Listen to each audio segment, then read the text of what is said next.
The question, well, two questions, they are related.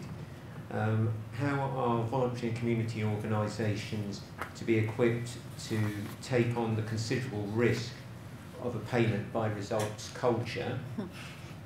And secondly, how can small organisations compete on an equal footing in the procurement process? I'm happy to kick off, and I have to say it isn't easy. I absolutely recognise that a payment by results culture means that you need to have, you know, some capacity and some resource up front.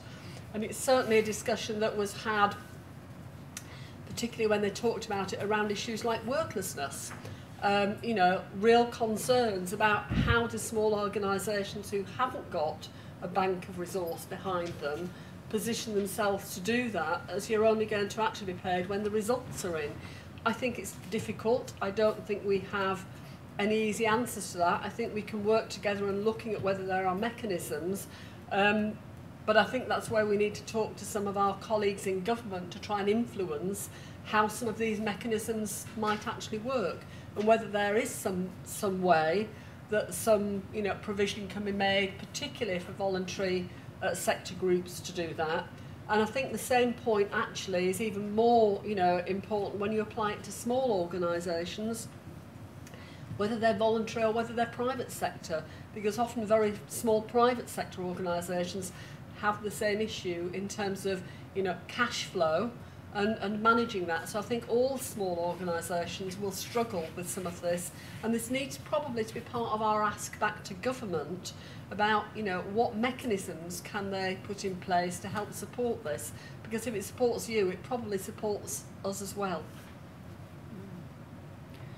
I mean, I agree with Jan, and they're very valid concerns, and certainly been raised on a number of occasions. And I've fed those back into my colleagues who are involved in policy making. I think the payments by results culture, it's very much at the start of that process. I mean, I think in reality there are only a few examples where it's been played out in practice.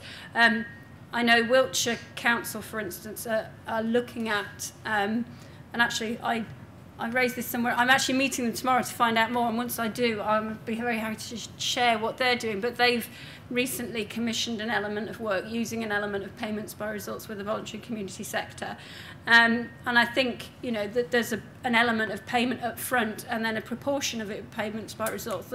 There's a whole spectrum of potential models within there. It doesn't have to be the 100% payment by results at the end that have been piloted in the prison service, for instance. There's a whole range of spectrum. There could be a percentage of the contract that's built on payment by results. And similarly, Cornwall, I know, are looking at it, and when it was I was involved in a discussion with some voluntary sector organisations in Cornwall, and their response was, well, actually, if we were payment by results, we'd be amazingly successful because our results are significantly higher than our contract requires. So there is the flip side of that. It initially does look scary, but actually, as a voluntary organisation, if you're consistently delivering the results that you're contracted to deliver, yes, the payment mechanism is a challenge, but there is a potential that's an opportunity for a win-win situation if you are able to deliver the outcomes that you sign up to. It's not easy, I appreciate that, and as we go ahead, different models will come out and different ways of operating it.